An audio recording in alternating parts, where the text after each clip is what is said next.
मेहंदी की रात अनूशा अलीसे से यही बात करती हैं कि मैं क्या करूं, मुझे कुछ तो बताओ। तो उस वक़्त अलीसे को कुछ समझ नहीं आती। तभी वो कहती हैं कि नहीं, ये बात अम्मी तक नहीं जा सकती। अगर उन्हें पता चलेगा तो वो तो मर जाएंगी। मैं नहीं चाहती ऐसा कुछ भी हो।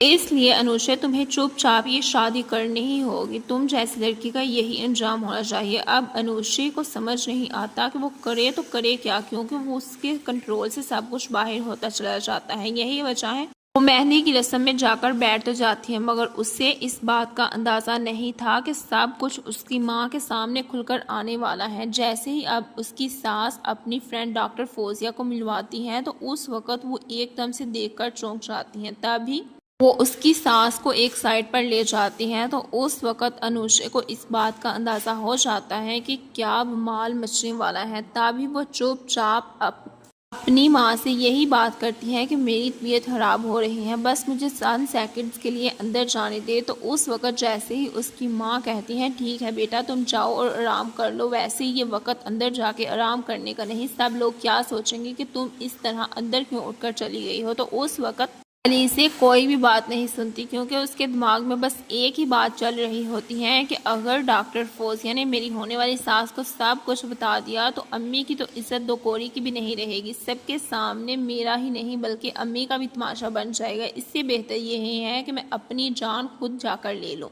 यही वजह है जैसे ही वो कमरे में जाती हैं तो जाकर अपना हाथ काट लेती हैं। अब अलीसे और उसकी माँ को बहुत ही ज़्यादा परेशानी हो रही होती है, क्योंकि अलीसे तो खुद माइयों पर बैठी होती हैं। वो खुद भी जाकर उसे चेक नहीं कर सकती। यही वजह है वो चुपचाप जाती हैं और जाकर देखती हैं तो उस वक़्त सब कुछ देखकर बहुत ही ज़्यादा हैरान होती हैं, चीखना शुरू कर देती हैं। उसे समझ नहीं आता अब आखिर करे तो करे क्या। मेहंदी की रात अनूशा अलीसे से यही बात करती हैं कि मैं क्या करूं, मुझे कुछ तो बताओ। तो उस वक़्त अलीसे को कुछ समझ नहीं आती। तभी वो कहती हैं कि नहीं, ये बात अम्मी तक नहीं जा सकती। अगर उन्हें पता चलेगा तो वो तो मर जाएंगी। मैं नहीं चाहती ऐसा कुछ भी हो।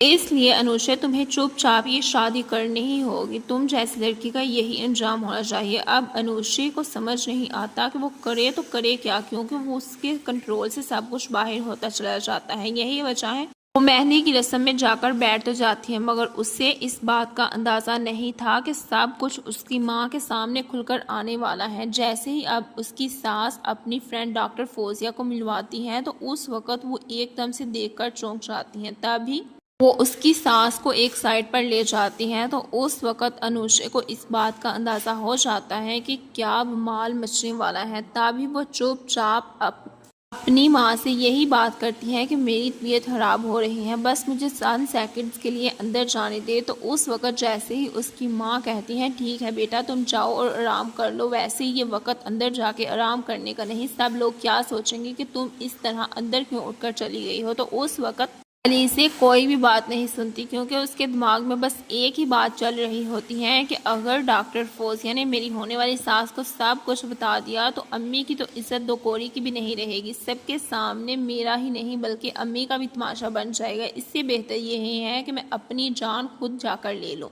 यही वजह है जैसे ही वो कमरे में जाती हैं तो जाकर अपना हाथ काट लेती हैं। अब अलीसे और उसकी माँ को बहुत ही ज़्यादा परेशानी हो रही होती है, क्योंकि अलीसे तो खुद माइयों पर बैठी होती हैं। वो खुद भी जाकर उसे चेक नहीं कर सकती। यही वजह है वो चुपचाप जाती हैं और जाकर देखती हैं तो उस वक़्त सब कुछ देखकर बहुत ही ज़्यादा हैरान होती हैं, चीखना शुरू कर देती हैं। उसे समझ नहीं आता अब आखिर करे तो करे क्या।